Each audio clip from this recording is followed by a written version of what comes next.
Okay, welcome to Financial Computing 1, Week 1, Part 1. In my final lecture in Programming Prep, I talked about one of my favorite topics in the world, namely regular expressions, and I was intending to move on from there to talk about web scraping, but unfortunately I ran out of time, so I bailed on that. So the first thing we're going to take a look at now at the beginning of FC1 is web scraping. The idea of web scraping is you want to go out to a particular website and you want to pull down the entire contents of that website as text that you can then parse and manipulate using a combination of regular expressions or various other web scraping tools. We'll take a look in particular at something called Beautiful Soup. Okay, so let's find some interesting data on the web that we can scrape.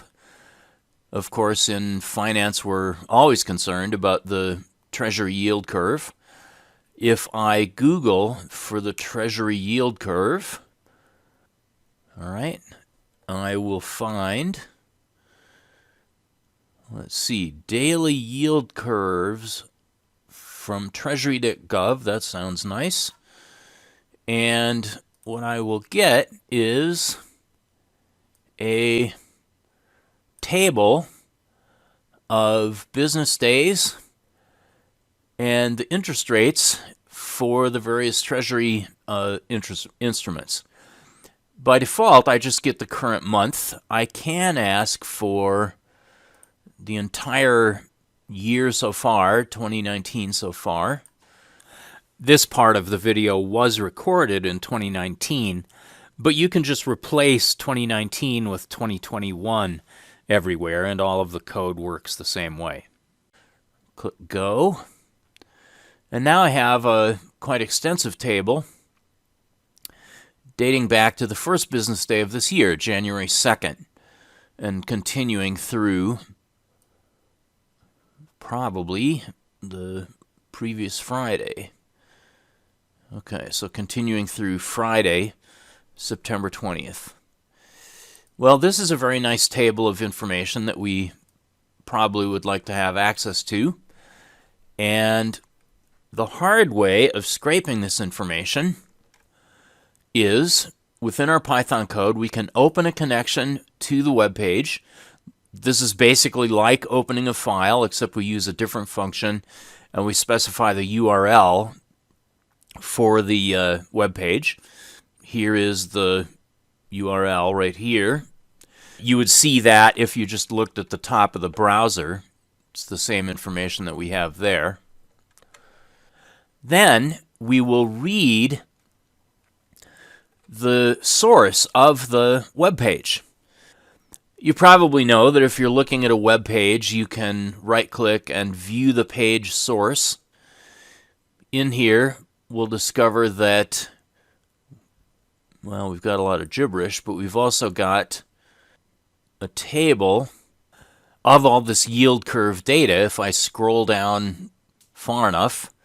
So here we have the column labels, date, 1 month, 2 months, etc., and the interest rate values, 2.51, and so on. So this table information is available to me from this website, and if I download this source, if I download this HTML code, I can extract this table.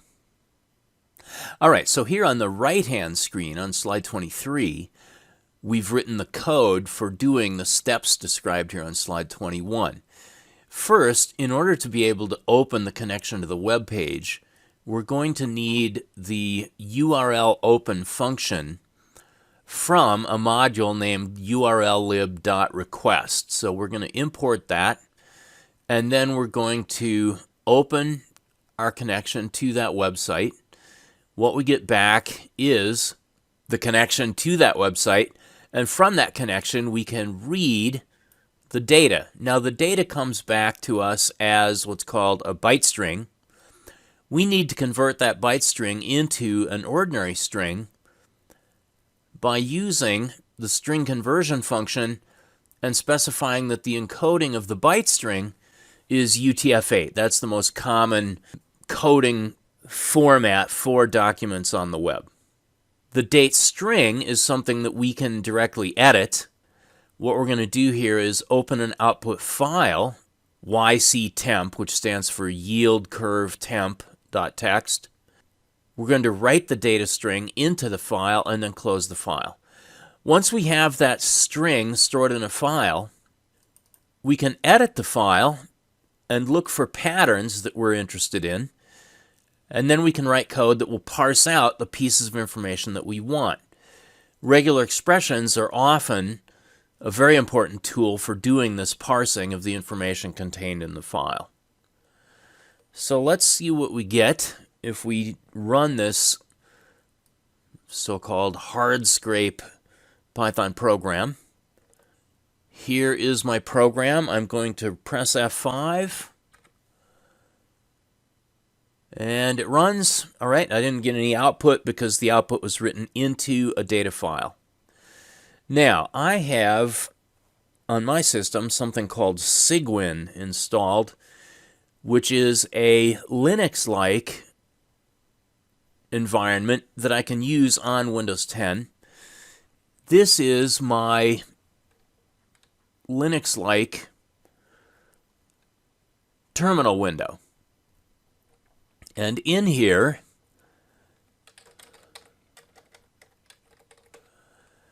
if I look at my files in reverse chronological order, I see that I do have this yctemp file that was just created. I happen to be recording this on Sunday morning just before 9 o'clock. I can edit this file with an editor that is capable of handling files that are at least half a megabyte in size. And my choice is VIM, VI improved. You need to have the ability to use some editor that can edit arbitrarily large files in a convenient way. So I'm going to edit yctemp. And here we are. Now, when we read the HTML from the website and converted that into a plain string, one effect that we got is that the formatting is a little bit neater than what we saw when we looked directly at the source code on the website itself. Now, we're interested in this yield curve table. We know that September 20th is the last thing in the table. So let's search for September 20th of 2019 and hope that there's only one occurrence of that pattern in this file. That will help us narrow down which part of this HTML file we need to look for our table in. If we look back at our website, we see that the format of the date is month, day, year, 2-digit year, 2 digits for the month and 2 digits for the day, separated with slashes. So let's try searching for that pattern. All right, so I'm going to search by typing slash in VI for 09/20/19. Well, okay, so this is a little VI thing that doesn't matter if you're not using the VI editor, but you initiate a forward search in VI by typing the /. And one implication is that you can't use forward slashes directly in the patterns that you're looking for unless you put backslashes in front of them.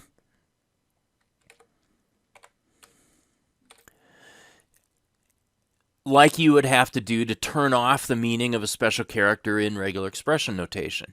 All right, so by typing 09//20/19, I was able to find that particular pattern. And if I search for the next occurrence of that pattern by pressing little n in VI, aha, I get told that the search hit the bottom and wrapped around from the top and came back to the same pattern that I already found. So that's good news. That means that there is only one occurrence of 09//20/19 in this file.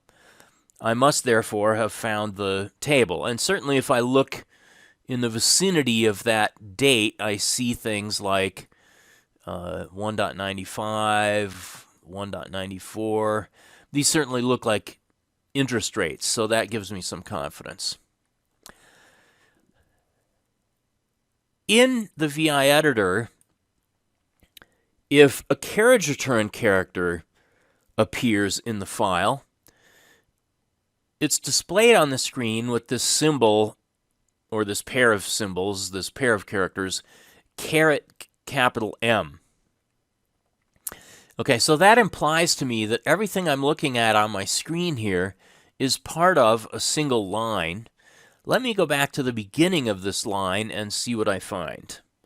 Okay, so I'm going to go to the beginning of the line. And, oh, well, that's convenient. At the very beginning of this line, I see that this line contains a table. That's good. A table is what I'm looking for. Now, if I Google for what table means in HTML, I'll discover information about the formatting of a table. And a table contains some number of table rows. Here I have TR, which is the beginning of the first table row in this table. I know that by Googling. I'm not an HTML expert, so I looked this up. And the first thing in this table row is table heading information. All right, so the table heading information, well, it's a little bit messed up here, but the table heading information contains date, and then 1 month, and then 2 months, and so on. So that certainly looks like the first row in my table. Then the second row in my table contains table data. Here's my first day of the year, and here's my 1 month interest rate, my 2 month interest rate, my 3 month interest rate, etc. So I have definitely found the table that I want. Unfortunately, there's all kinds of clutter. There's all kinds of HTML code clutter that I want to get rid of because I really only want the data that's contained in here. I don't want all of this table, TR, TH, TD mess. I just want the data from within the table. Well, there is structure to this HTML mess that I want to get rid of. For example, here I have left angle bracket TH eventually concluded by /TH right angle bracket. So I can search for those kinds of pairs and figure out which part of this table heading is the data that I'm interested in. Regular expressions are going to come to the rescue for me here. Okay, so I have downloaded the file, examined the file with an editor, VI in my case, and now within Python I can use various regular expression functions to search for patterns and then to use substitutions to get rid of the part of the patterns that I don't want. The substitution function allows me to specify that if I find some regular expression pattern, I want to replace that regular expression pattern with some replacement string. The third argument here, stir, is the input string that I'm doing this substitution in. All right, so sub is going to enable me to throw away parts of each string that I don't want. And then, once I have winnowed each line down to just containing data, I can use the regular expression split function to split the remaining parts of the line into a list of strings that are just data. So let's see how we go about doing that. Here we have a program called last line columns. What this program is going to do is to just display the columns within the last line of data from my table, just as an illustration. So we're going to get the columns from the line for September 20th of 2019. All right, so for each line in my input file, I'm opening my yctemp.txt file as input. For each line in the file, I'm going to look at that line to see whether that line contains my table class equals tchart notation. If I look back at the file, I see that this line containing my table starts with table class equals tchart. Actually, I should search for table class equals tchart to see whether that pattern occurs more than once, and it doesn't. Okay, so there's only one line in here that starts with table class equals tchart. So in my code, I can search for that line that starts with, or that contains, table class equals tchart. And then, having found that line, I'm going to throw away stuff at the beginning of the line. I'm going to throw away stuff from the end of the line.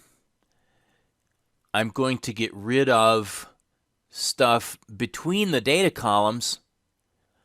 And then finally, I'm going to split those data columns into a list. I'll close my input file and display the column. And that should be the columns of data for September 20th of 2019. Now, obviously, there's a lot of detail going on there, but let's just run the program first to see whether it does what I claim, and then we'll come back and analyze it more carefully. Here is my program. And I'm going to run it. And yay, I got what I wanted. I got a list of the data values from the last line in the table for September 20th of 2019. And here I have 12 interest rate values. Now at this point, these things are all strings. I would need to convert these interest rate strings into interest rate float numbers in order to be able to do some analysis with these. But so far so good. So let's figure out on a step-by-step basis what these various sub-functions are up to. Here is a version of the program in which I have added print statements after each of the searches and substitutions so that we can see exactly what's going on. Okay, so here on the right-hand side now, I have a version of last line calls that throws in these print statements as well. Actually, I want to comment out a lot of these and reintroduce them as we go through the various parts. Okay, so for each line in the input file, we're going to search the line to see whether it contains this pattern. Now, by the way, there are some punctuation symbols in here. There's a less than symbol, there's an equal sign, there's a double quote, but none of those, if you take a look at the regular expression character table, none of these things are special regular expression characters, so they're just looked for as literal characters. All right, so we're looking for less than symbol, table space, class equals double quote t dash chart. And if we find that, we are going to display the line. All right, first I'm going to print out a message that we are displaying the line, and then we're going to display the contents of the line.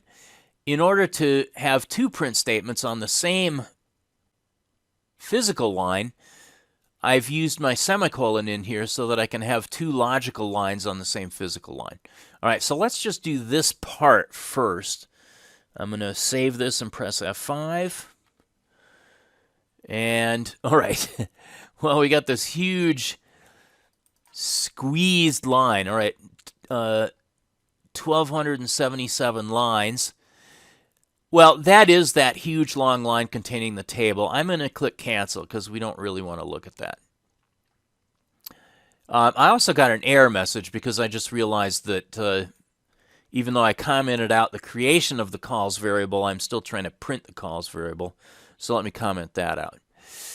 All right. So let's see what we're doing with this first substitution function.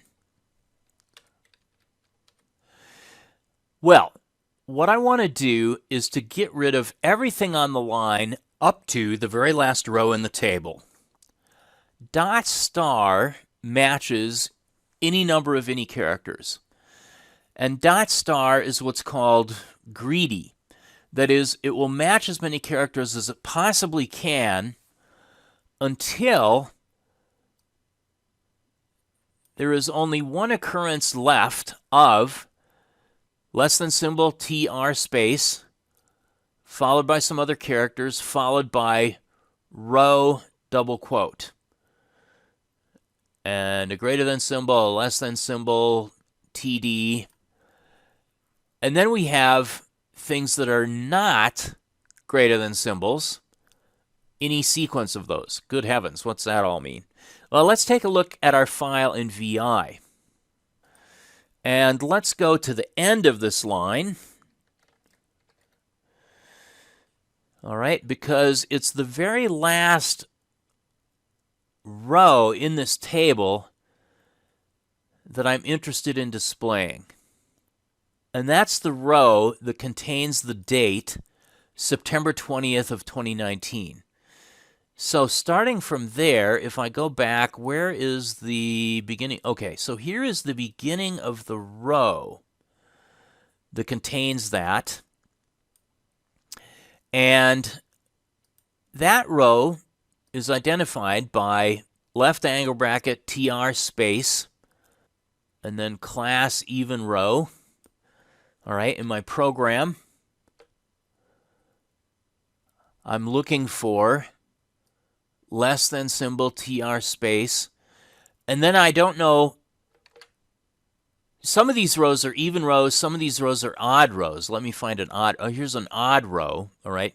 Some of these rows are even rows, some of these rows are odd rows. This last one in the table happens to be an even row, but since I don't know on a given day whether that last row is going to be even or odd, I'm using dot star to match either even or odd. It'll match anything. And then I'm looking for ROW, double quote, and a right angle bracket. And that's what I see here. I've got ROW, double quote, and a right angle bracket. So that is how I identify that I have found the last row in the table. The dot star matches everything up to that point. See, this dot star matches everything else on the line up to this point. Now, I also want to get rid of the left angle bracket TD, blah, blah, blah, blah, blah, blah, blah, up to this right angle bracket. And so to match all that part, I'm saying, okay, starting from left angle bracket TD all the way up to the next right angle bracket. And in order to make sure that I don't go too far, I'm saying match left angle bracket TD followed by any sequence of characters that are not right angle brackets followed by a right angle bracket. All right, so here is my left angle bracket TD, and then I have characters that are not right angle brackets, all right, PE equal, double quote. These things are not right angle brackets, so the star is going to swallow up all of these until I get to the right angle bracket. I want to throw all of that text away so that the only thing remaining is the line starting from 09/20/19. All right, so let's see whether my program does that successfully. I'm going to throw away everything in the entire table up to the right angle bracket just prior to 09/20/19. And then I'll print that out. So let's see if that works. Cool, it worked. I got almost the entire table thrown away, except for the part starting from 09/20/19 up to the end of the table. All right, now I need to be a little clever here. I need to figure out how to have a consistent separator between these data values that I can then use for my split. Well, I definitely don't want the last part of this line. So let me just get rid of the closing tag for TR and the closing tag for the table. That's going to be the second substitution that I do. Okay, I want to get rid of the closing tag for TR and the closing tag for table, and everything after it. Now, what is everything after it? Well, everything after it is this stray carriage turn character that I also want to get rid of. All right, so let's try that now.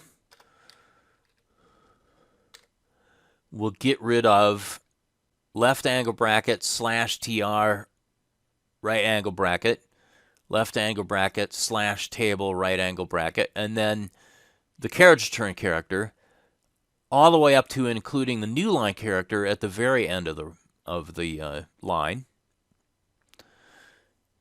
Save that and run it. Okay, good. So now I have, starting from September 20th of 2019 up to the last closing table data tag. And I've gotten rid of everything after that point. The last substitution I want to do is to get rid of all of the closing table data tags.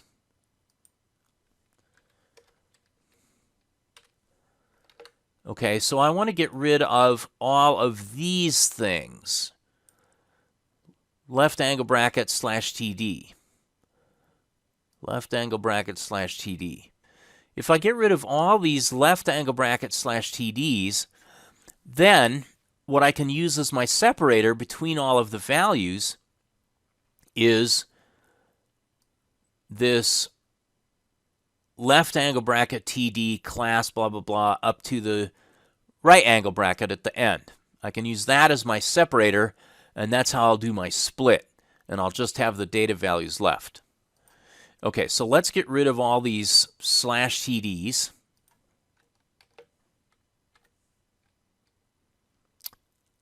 All right, so all the /TDs are gone.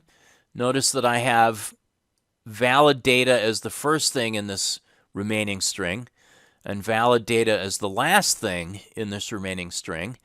And separating all of the data strings, I have this pattern. Left angle bracket, TD space, right angle bracket. And so that's the last split that I'm going to do. Or that's the split that I'm going to do from the left angle bracket followed by everything that's not a right angle bracket up to a right angle bracket. That's what I want to use as my split field in line 4 to get back this list of columns. I should print, well, I am going to print those columns then.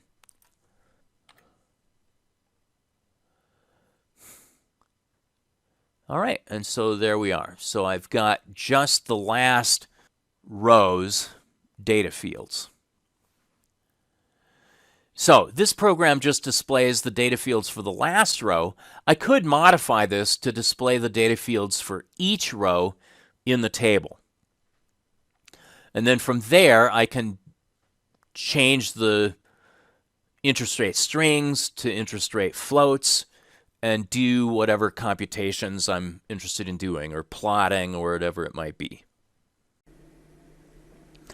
Okay, so finding a web page that you're interested in, pulling that down into a file that you've converted to a string, editing that file, and then using regular expressions to parse that file apart is an effective and also very difficult way of getting at the contents of a web page. An easier way is to use a higher level web scraping module such as Beautiful Soup, what we do is open a connection to the web page as before, download the web page, but this time build from that a so-called Beautiful Soup object which has the HTML structure of the web page in a nice hierarchical format. We can then convert that Beautiful Soup object into a string, which we can write in a file, and then look at the file to see what interesting HTML tags it has that we can continue using Beautiful Soup to pull out. So the structure of this bsoup1 program is very similar to the hardscrape program we looked at before.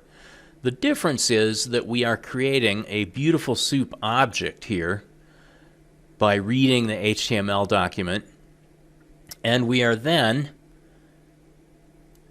writing that Beautiful Soup object converted to a string into an output file. This time it's Beautiful Soup yield curve temp.txt. Let's run this program. Okay, here is the program. Now there's more to the program down here that for the moment has been commented out using triple quotes. I'm going to save this and run it. And it runs very quickly, and I should have a file named bsyctemp.txt in my directory. Okay, and here I have switched to my Cygwin terminal window, and I can see that yes indeed I do have this bsyctemp.txt file. I can edit that thing with VI like we did before.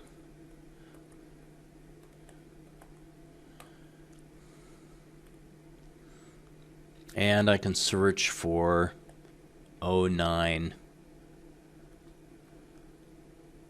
2019. And there it is. All right, and so the structure of what's in here is very similar to what we saw before. All right, so I know the table is in there. I know that it starts with table equals tchart. Let's see how I can use Beautiful Soup now, rather than regular expressions, to pick this thing apart and get the data in my table.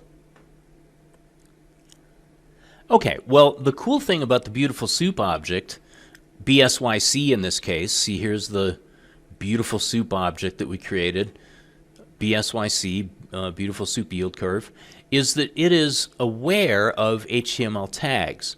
So I can display tables within that Beautiful Soup object by just saying print bsyc.table. Let me cut and move down my string so-called comment here, and let's see what we get when we run this revised program now. Okay, well this is no shock. We got squeeze text, 1644 lines. That's the same as what we got when we used regular expressions to pull out the table. Let me unsqueeze this and see what we have. I'm going to say OK. And there it is. All right. Okay, so that is actually just the first table in the page. It's not the one that we want. Okay, this is a table way up at the top. It's not the tchart table. So let us find all of the tables. And what we're going to get here is a list of the table tags. So that's the next thing we're going to add into our program. Okay, instead of just printing the first table, what we're going to do is to use find all to get all of the tables that exist as a list, and we'll display how many tables there are in that all tables list. So let's do that next.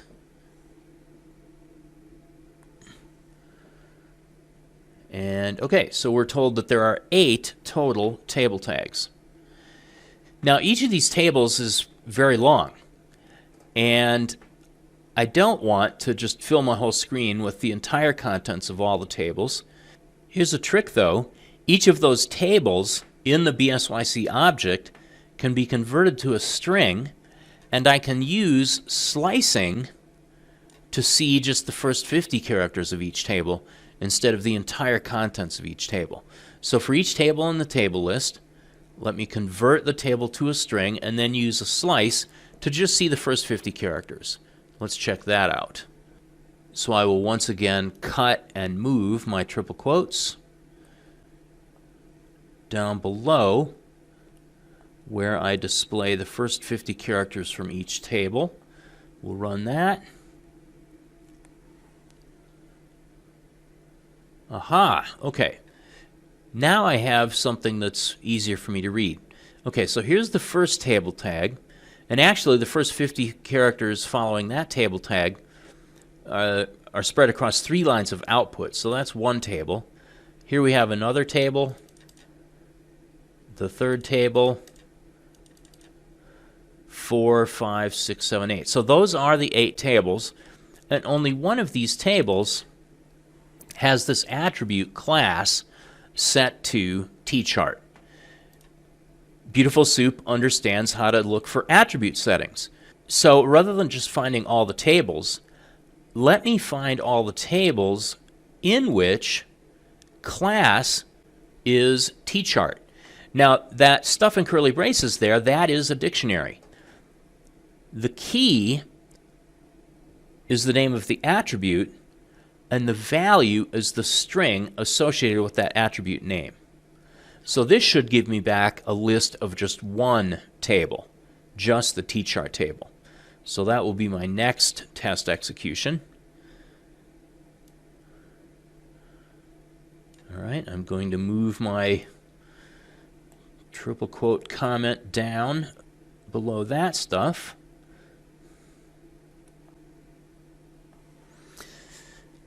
All right, so previously I said find all table, and I got 8. Now I'm going to say find all table where the class is tchart, and I'm going to display the length of that list, and there should only be one table in that list of tables. Let's test that.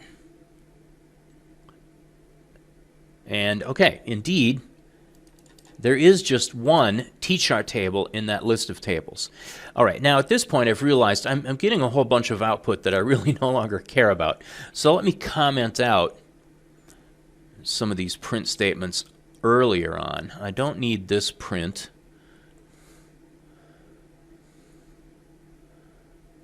And I don't need this print. And I don't need to see this whole loop of the 8 tables. All right, so I'll comment all that out. Let me run that modified program. And there. Okay, so I have one tchart table.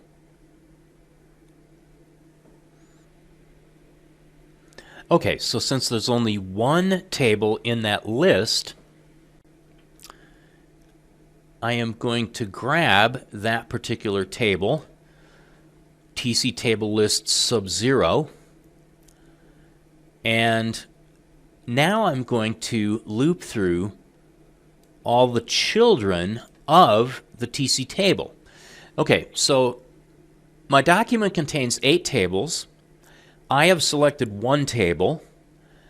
That table in turn contains children, and the children of a table are the rows. So what I want to do is I want to get each child of the table, which is going to be a row from the table, and instead of printing the entire row, let me just convert that row to a string and display the first 50 characters from that row.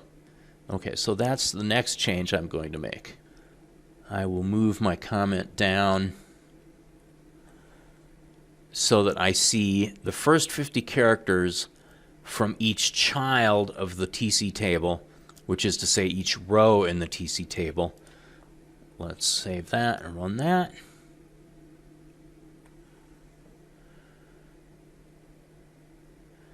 Okay, well this is not really very interesting. The first 50 characters in each row just tell me this. Well, okay, first I have a header row. TH stands for header, so that's good. So that gives me the date, string. It gives me 1 month. It's going to give me 2 months, 3 months, 6 months, and so on. For all the data rows have these TD tags in them. The rows, for some reason, are marked as either odd rows or even rows. Now, what is that about? Well, let's see if we can actually observe what the distinction is by looking at this website in the browser again. Okay, so I have pulled the website into my browser again, and I'm displaying it, and you may not be able to tell, but I can tell on my screen that every other row is shaded a very light gray. So apparently this odd row versus even row stuff is just used to control that shading. Odd numbered rows are shaded a very light gray in the background. Even numbered rows are white. So I don't really have to pay any attention to this even versus odd row distinction because all I care about is the numbers here, well, the dates and the numbers here. I don't care about the shading stuff. So the children of the TC table are the rows in the TC table. The first child is the header row. Subsequent children are data rows. Let me look now at the children of the children. Okay, now the children of a row are going to be the cell values within the row. All right, so if I look at the children of the table, those are the rows. And if I look at the children of the rows, those are going to be the data values. And let me display the first 50 characters from each one of those data value entries. All right, so that's my next test. I'll move my triple quotes down again.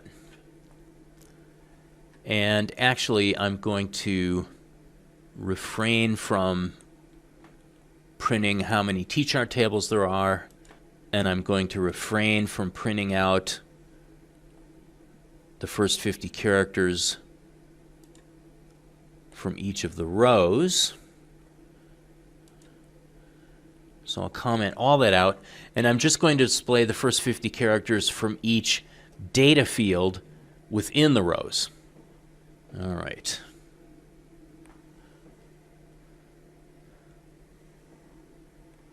What did I do wrong? Oh, I commented out my creation of the data table itself. That wasn't very smart. So I'll put that back in. Okay, now this looks good. It's a lot of stuff. I'm going to hit Control-C to kill this off. Although, actually, all right, so the output is coming out so fast that even though I press Control-C, it doesn't seem to be wanting to die. So we'll just wait for this to conclude. It's up into September now. There we go. Okay, so here are the data cells in the row describing the interest rates for September 20th, 2019. And as I go up, I'm getting 13 data cells from each row. Okay, the date is the first cell from each row. Then I have the 1 month, 2 month, 3 month, 6 month, 1 year, 2 year, 3 year, 5 year, 7 year, 10 year, 20 year, 30 year interest rates. Cool, so I'm almost there. It's just I need to get rid of all this TD class equals text view data mess. So I've got one more step that I need to perform to just end up with values and not all of this HTML clutter. All right, so I have my table. I have my TC table. The children of the table are the rows. The children of the children are the data cells. And for each of those, I can ask for the contents, which is only going to be either the date in the case of the first cell in each row, or the interest rate value in each of the second through 13th rows. It turns out these are all going to come out as strings, which is a little bit annoying. And in fact, each one of these is going to be a list of strings, a list of single strings. So I'm not entirely there yet, but I'm really, really close now. All right, so we'll get rid of this print code. And finally, display what I'm really after, which is the values of the cells in the table.